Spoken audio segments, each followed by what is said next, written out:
If you like this video, why not subscribe? Looks like a kid show.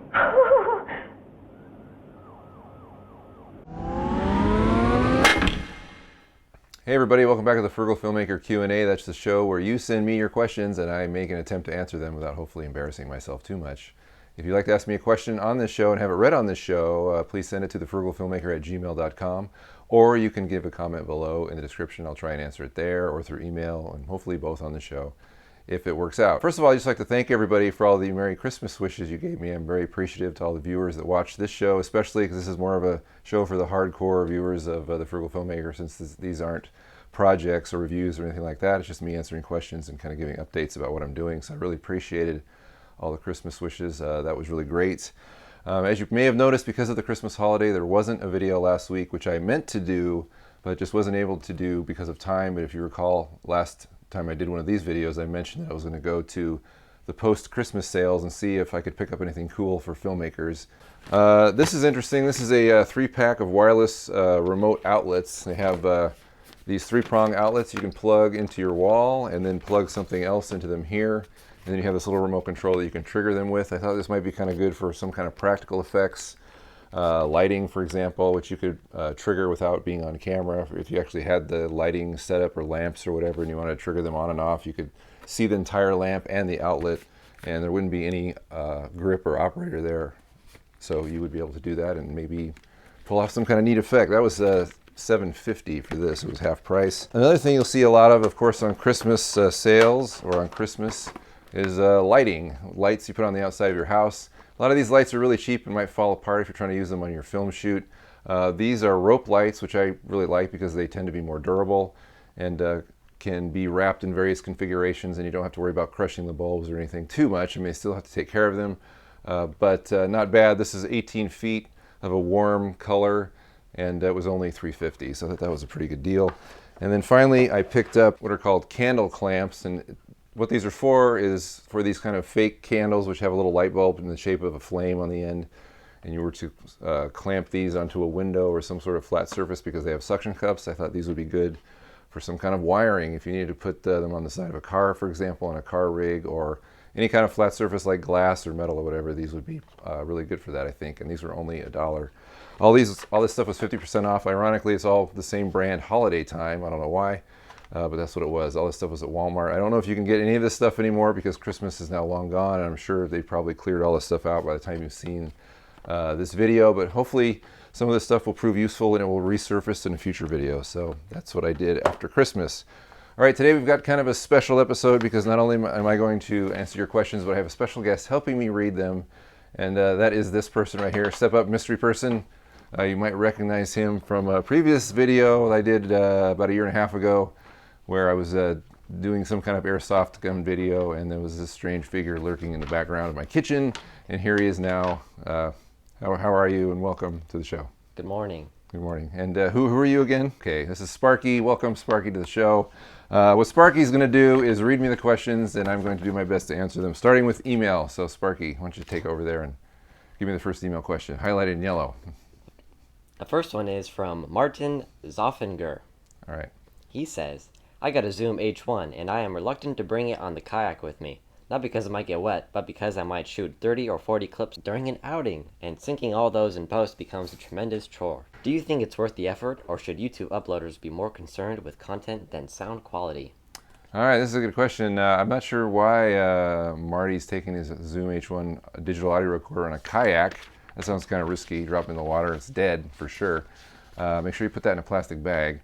But the basic question is, how do I feel about sound quality versus content? I'm actually a big fan of sound quality, even on YouTube videos, because one thing, maybe you can chime in, Sparky, about this, is that you might see a really well-produced video.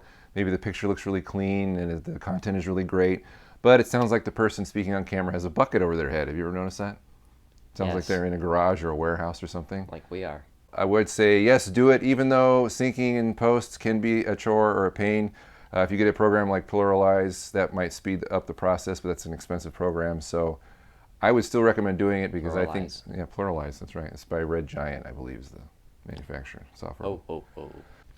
This one is from Austin Triggs. I was looking at getting a Gorilla Pod to attach my tablet to my tripod leg, but I can't find a case to put a quick release plate onto. Do you have any idea how I could attach the tablet to the Gorilla Pod, or another way to attach the tablet to the leg? I have looked at plastic universal mounts, but they are overpriced. DIY mount? Question mark. Okay, so we're trying to attach a Gorilla Pod, which is kind of a little flexible tripod that he wants to wrap around a tripod leg. You ever seen those before? I have no idea what you're talking about. When I looked at them on eBay, they didn't seem to be that expensive. They seemed to range from $10 to $20. They were more expensive on Amazon, but as you're probably aware, if you go to eBay, you can kind of bypass the rebranding a lot of manufacturers will do, where they take a product, they get it from China, and then they just slap their logo on it and they sell it for twice the amount of money. It's kind of a standard practice. Nothing wrong with that, it's capitalism, but if you want to eliminate that extra overhead, America. just go, no, don't go to America, go to China, go to eBay. Oh. Bypass the manufacturer Communism. and just get it from the manufacturer in China, and you'll save a bunch of money. And there are a lot of these mounts I noticed on eBay that seem fairly secure. You might want to be careful about getting, or maybe doing something that's DIY that might not be secure, because if you have a tablet that costs a lot of money and they're not cheap, even inexpensive ones are probably $100, make sure that thing is secure, because if it falls off, there's a good chance that you're going to break it. So be careful with that. Gone. All right, what's up next? Next. Banana boy. Scott, I'm trying to take my sound to the next level. What sound packs are out there for a budget-minded filmmaker that makes great sound transitions? Okay, now I wasn't exactly sure about what Jeffrey was getting at here as far as sound transitions, Off the tongue twister. but I'm guessing that he wanted some kind of sound effects packages so that he could use in his videos for whatever. And sound effects can be expensive. You can get them individually or in packs. I am actually a fan of some of the free online sites like freesound.org. It's kind of like the YouTube of sound effects. People will upload them, and then you can download them, and all they really ask is you give them some kind of a credit in your video somewhere, whether it's the description or the actual credits. I'm also a big fan of creating your own sound effects by just going out with a microphone and getting whatever, or making them and mixing them together. And I realize that takes more work, but it doesn't cost as much. It just costs your time. Kind of the Ben Burtt approach. Ben Burtt was the sound designer of Star Wars, and he did not want to use library sound effects that movies had used for decades, and he went out and recorded a lot of his own sound effects, which is where you get a lot of those cool sound effects that you see in the Star Wars films because of him. Ben Burtt, awesome sound designer. Oh, we're on to comments now. Comments from the last Q&A episode. Start with the name and then read the comment. Okay, Danny Fife. Do you ever just use a GoPro? Any tips on using them in shoots like you do? Or would they always just be used to shoot behind the scenes type footage? I've never used a GoPro. Actually, we're talking about action cams now. If you don't know what a GoPro is, it's kind of a really small camera. People mount them to helmets and bikes and gliders and birds and dogs and everything else. And they're fully automatic. So it's basically just kind of a grab and go. You slap it on something. It doesn't need an operator. And it just records stuff. And that's really, I'm not a huge fan of action cameras because you have no control over them. And they usually have some kind of a fisheye lens on the front, so there's a lot of distortion on what you're seeing. So again, it's not really been something that I've used, so I don't know if I have a lot of advice on using them. Maybe some of you out there that have GoPro experience can give Danny some advice in the comments below. That would be good. I wouldn't mind having a GoPro. I just wish there was more control over them. I don't really like the wide range of video you get when the aperture opens and closes on its own, and it's just bright and blows out 1 minute and then closes and then it's dark. And Don't I know it? they are used a lot. I just don't have one. This one was from How Bizarre. How do you go about location scouting? Do you just drive around looking for spots, or is there some type of online search you can do? I'm looking to shoot in a big mansion dining room. I don't know anybody who owns one, and I don't want to just show up to someone's home and ring the doorbell. Any advice? This is a really good question. Finding locations can be really, really hard, especially if you want to do them inside of a house. Because if you don't have a house set up beforehand, or have friends that have a house that you can use beforehand, You're homeless. You're going to have a hard time finding one.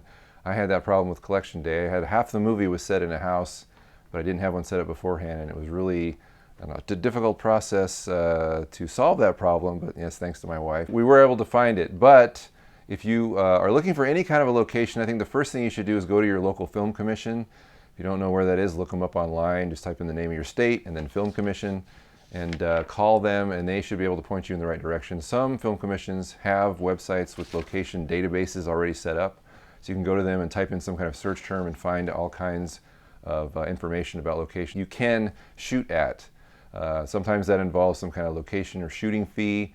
Sometimes it's free. If you're a student, you can always play that card. Or if you look like a student, and they might give it to you for free. Nice. But it can be difficult when you're dealing with private residents because there's a liability issue. One issue I came across was that when I was trying to shoot in people's homes or ask them about their homes, they would always say, well, you know, are you covered by insurance? Which means you'd have to have production insurance, another expense. And they were just worried about, you know, me, obviously the total stranger coming into their house with a film crew and then breaking stuff. Yeah, that's weird. Understandable. So there's that. So you just have to kind of do your homework, and you can actually go approach people in their house if you like their house and knock on their door. That's not impossible.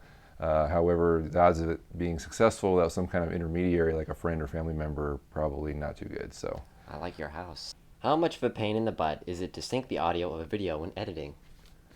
this kind of goes back to Marty's question at the beginning. It all depends, I guess, on how much audio you have to sync. If you're doing something like a straight talking head show like this is, you can just slap down your video, slap down your one track of audio, because this is all done all at once, and then sync them up easily using the waveforms. No camera tricks. No, yes, all one shot. Actual audio. Smoke and mirrors. Well, there is camera tricks because we're cutting this to pieces. Right. That's why we have all kinds of jump cuts. People have probably noticed that. So Nice. that's the best, easiest camera trick there is, right? Jump cut.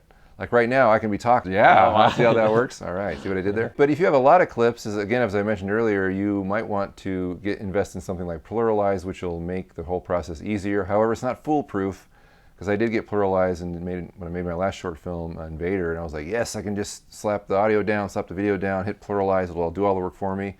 But it didn't work 100%, so I still had to go back and do some It's not that easy. manual work. Yeah, so that Manual wasn't labor. fun. If it's really involved and it takes a lot of work and there's all kinds of moving parts in your project, then it's going to be a bigger pain in the butt because you've just got more things to deal with. But if it's short and sweet, audio syncing is painless pretty much, just like for a video like this.